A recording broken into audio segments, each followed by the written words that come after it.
اور آج ہم انشاءاللہ دوسرے پارے کی تفسیر اور تفصیل مختصر آپ کے سامنے رکھیں گے۔ دوسرے اس پارے میں اللہ تعالیٰ کی ذات نے 4 چیزیں بیان کی ہیں۔ پہلے نمبر پہ تحویل قبلہ، دوسرے نمبر پہ آیت بر ابواب بر، قصہ تعاون، قصہ تعلوت، یہ 4 چیزیں بیان کی ہیں۔ جی، پہلے نمبر پہ قصہ قبلہ۔ ہجرت مدینہ کے بعد 16 یا 17 ماہ تک بیت المقدس قبلہ رہا، یعنی ہجرت مدینہ کے بعد 16 یا 17 ماہ تک جو قبلہ تھا وہ بیت المقدس ہی تھا۔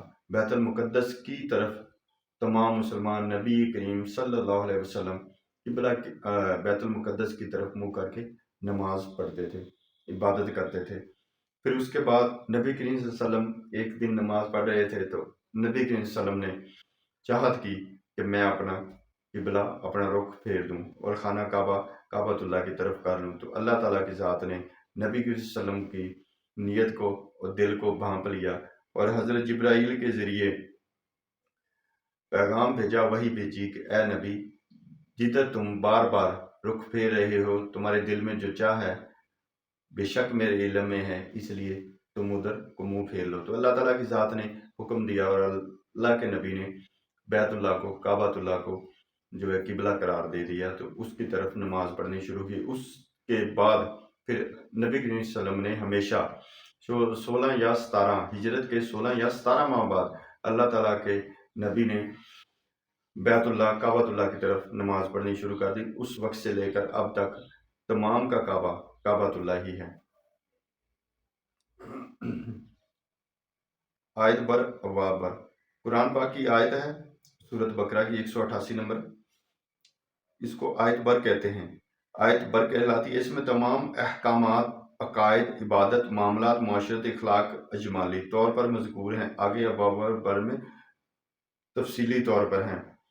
اس میں یہ چیزیں بیان کی گئی ہیں، صفا مروہ کی صحیح، مردار، خون خنزیر کا گوشت وغیرہ۔ صفا مروہ کی صحیح، صفا مروہ کیا چیزیں ہیں؟ من شعائر اللہ، اللہ تعالیٰ کی نشانیوں میں سے نشانیاں ہیں، اس کے بارے میں بیان کیا گیا ہے۔ اس کے بعد جو مردار اور خنزیر ہے ان کا گوشت کو حرام قرار دیا گیا ہے اس میں، اور اس کے علاوہ جو غیر اللہ کے نام پر چیزیں قربان کی جائیں، کسی نعوذ باللہ کسی بت کے نام پر، کسی اور چیز کے نام پر جو چیزیں قربان کی جائے ان کی ممانعت کی گئی ہے۔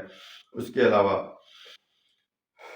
قصاص کے بارے میں بیان کیا گیا کہ قصاص کیا چیز ہے، آنکھ کے بدلے آنکھ، کان کے بدلے کان، قصاص کے بارے میں بیان کیا گیا کہ قصاص کیا چیز ہے، اور قصاص کے متعلق جو ہے نا تفصیل بیان کی گئی ہے۔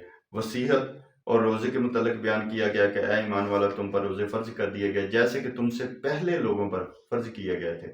اس لیے روزے کی جو فرضیت ہے کہ روزہ کب فرض ہوا اور اس کا قرآن پاک کی کس سپارہ میں اور کس قرآن پاک کی صورت میں بیان ہے، وہ سورۃ بقرہ ہے، سپارہ نمبر 2 ہے۔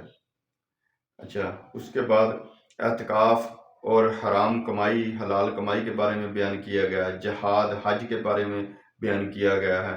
نفاق فی سبیل اللہ کے بارے میں بیان کیا گیا ہے۔ ہجرت کے بارے میں شراب اور جوئے کی ممانعت کی گئی ہے اس میں، اور اس کے علاوہ قمری طریق، جہاد، حج، اس کے علاوہ جو سب سے مین انسان کی جو ضروریات ہیں، جو ہمارے معاشرے کی چیزیں ہیں، ان میں سے مشرک عورتوں سے نکاح کے متعلق بیان کیا گیا ہے کہ مشرک عورتوں سے کس طرح نکاح کیا جا سکتا ہے، مسلمان عورتوں سے مشرک کس طرح نکاح کرے، اس کے بارے میں بیان کیا گیا ہے، اس کی شرائط بیان کی گئی ہیں اس میں۔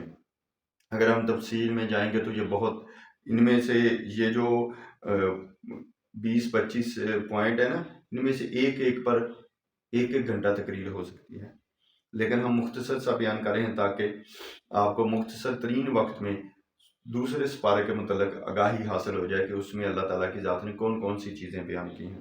اس کے علاوہ حیض کے متعلق اور جماع کے متعلق کہ حیض کیا چیز ہے اور حیض کے دنوں میں کیا کرنا چاہیے عورت کو، مرد کو، میاں بیوی کو، اور اس کے علاوہ جماع جو مرد ہے وہ عورت کے پاس کس طریقے سے جا سکتا ہے۔